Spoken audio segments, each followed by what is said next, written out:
Hey everybody, April 2nd, Tuesday, private subscriber video about the MLB algorithm. Let's talk a little bit about yesterday. Pretty good day. We did hit three out of those four underdogs that I talked about in yesterday's video. If you caught that, Detroit winning, Cincinnati winning, Pittsburgh winning, Arizona not so much, as the Yankees continue to win on the road. Atlanta crushed it. We're looking at a slightly different combination. I think we used combination 65 yesterday is probably what we went with. And it was this look. Yeah, yeah, that looks more reasonable here. Cleveland losing, San Diego was not close, and Toronto does not win, but you win underdogs down here with Texas and the Angels. It was 5 out of 7 underdogs. That is great. As you can see, it was profitable. So good times. So that was yesterday. Let's talk about today, and I want to talk about some ways that we can test a few different combination strings really quickly if we're looking at stuff.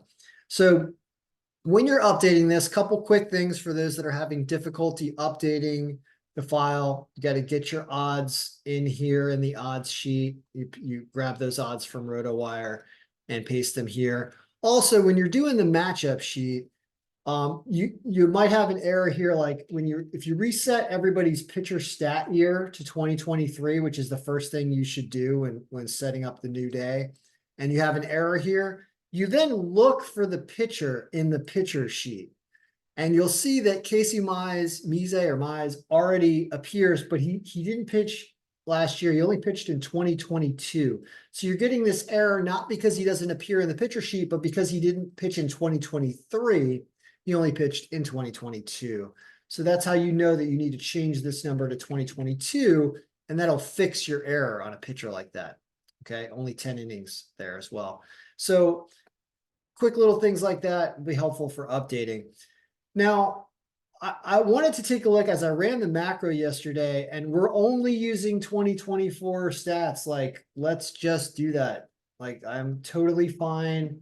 Let me get rid of this. I am totally fine with just using 2024 pitching, team batting and team pitching stats. Like, forget about 2023. It's like, let's just move on. It did well enough yesterday under 2024 that I'm fine with it. So we're gonna just continue to use 2024 numbers. So which combinations did the best? After I ran the macro, I always sort the today's wins number descending so that we can see which combinations did the best. And it was these ones up here, like the top six really went 11 and 3, and then these ones went 10 and 4, which is kind of what went. So what I did is I grabbed these combination strings because I want to be able to test them really quickly in our day pivot sheet. I put those combination strings right here. And now, if we want to quickly look at this, all you have to do is put a 1 next to the combination string you want to look at. So right now we're looking at combination string 239, which is probably the one I would go with today. It shows things like Boston is a huge margin, then this underdog Cincinnati, then Atlanta, then Houston, then the Cubs, then another underdog with the Mets, with Casey Mize, who hasn't pitched since 2022. Remember that. So that could be a problem in that game. Then Miami, then St. Louis. This combination string has heavily weighted on average runs allowed and innings pitched per game. Those are two variables I feel like shouldn't have a tremendous amount tied to them. I'd like to see more on lineup factor, a little more on whip, a little more on BABIP, but these did really well yesterday. So in order to test more than one there, what we can do is say, all right, forget about 239. How about combo number 11?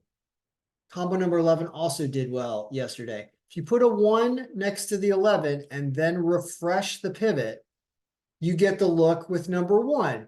That does things like putting Cincinnati on top. A lot of this stuff is still in a similar order, but you can see things change around. How about combo 128?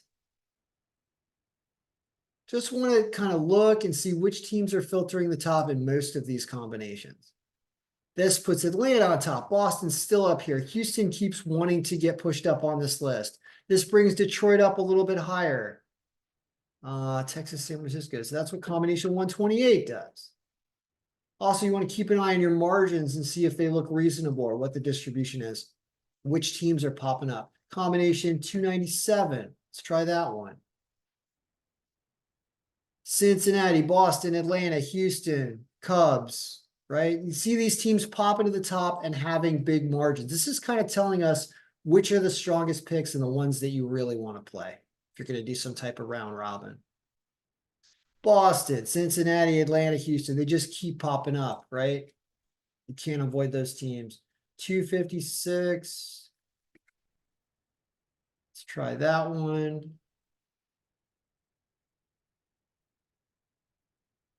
Once again, yeah, it just keeps wanting to put these games up here. That one moved Cleveland up a little more. And combo number 65, which is what we went with yesterday, this should give a slightly different look. This has Cincinnati, Boston, Atlanta, Cubs, and puts Baltimore more up top. And Houston is still here. And then we'll try combination 110 just for shits and giggles. Atlanta, Cincinnati, Chicago, Boston, and they just keep showing up. So now I will go with 239, but we'll go with 239 as the one that I'll finally say to go with for the day, even though I don't really think it's the best one. What happened? Try one more time. Yeah, there we go. So these four, obviously, you saw these keep popping up, and the Cubs were also kind of up there, and Detroit. So you can go as far down as this when it comes to a round robin, but these four are just, as you can see through all those combinations, they're just there like every time. And including that Cincinnati underdog of Graham Ashcraft pitching. So these are the big four where you can hopefully be profitable on these four games, going 3-1 or better on those games. And then down here with these six, hopefully going 4-2 to 5-1. If you go 4-2 on those six, you will win money. 3-3, you'd have to hit both underdogs in order to be profitable, and one of the other ones. But you're probably going at least 4-2 on these six. That's most likely what's going to happen there. And the rest of these games, it's great when they win and we look profitable all the way down. But when you start seeing margins under 10%, 6%, like look at how close these games are. Do not get upset if you don't win some of these games. This is saying these games are too close to call. And while we are favoring some of the underdogs, and yeah, I said it looks good when they win, there's a lot of luck involved down here. So everything below here is too close to call. And this is where you start getting more reliable with the winners, and these especially. If you're betting big money on a round robin, it's those four teams. And I would consider the algorithm a successful winning day if you're profitable on straight bets as well on these four teams, because that's really where it's reinforcing winners. And it can almost, I want to throw the Cubs on there. If this line was 150 or better, I would say yes, but it's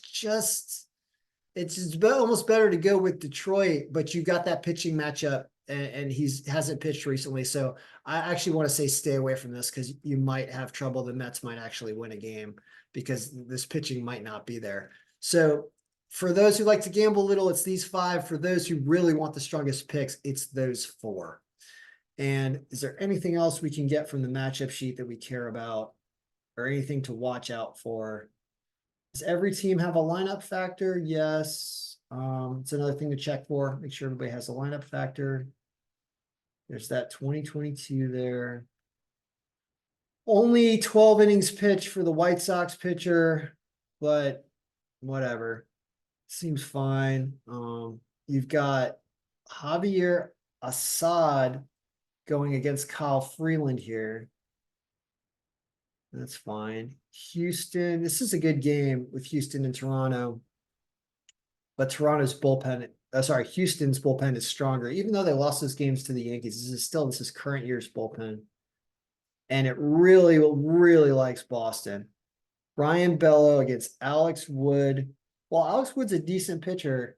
Oakland's bullpen, disastrous. And they're just not putting up any runs. They just don't have any offense.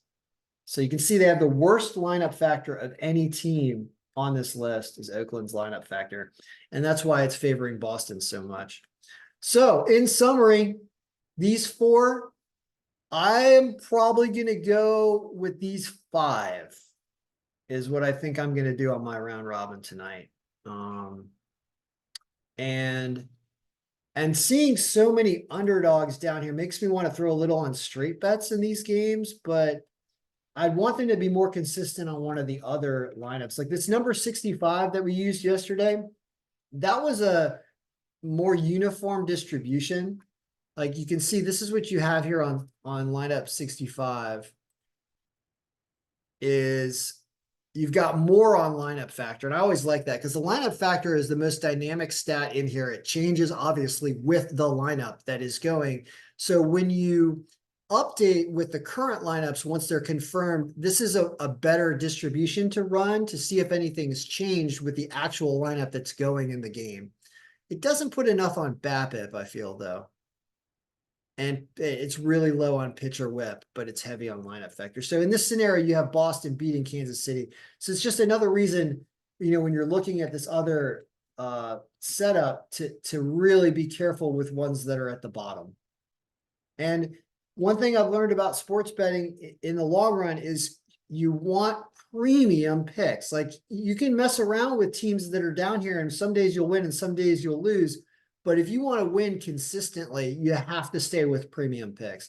And the real test will be, does Cincinnati once again pull off another win as an underdog? The algorithm says yes. The algorithm gives them a huge margin in almost all of these combinations.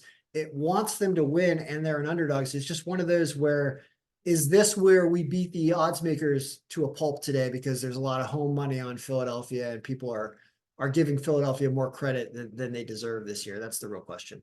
And not giving Cincinnati enough. So that's the update. Good luck, everybody. All your picks be winning and enjoy your day of baseball. Hopefully, there's a lot of rain today, too. So some of these games might get rained out. Another problem with the outdoor sport of baseball.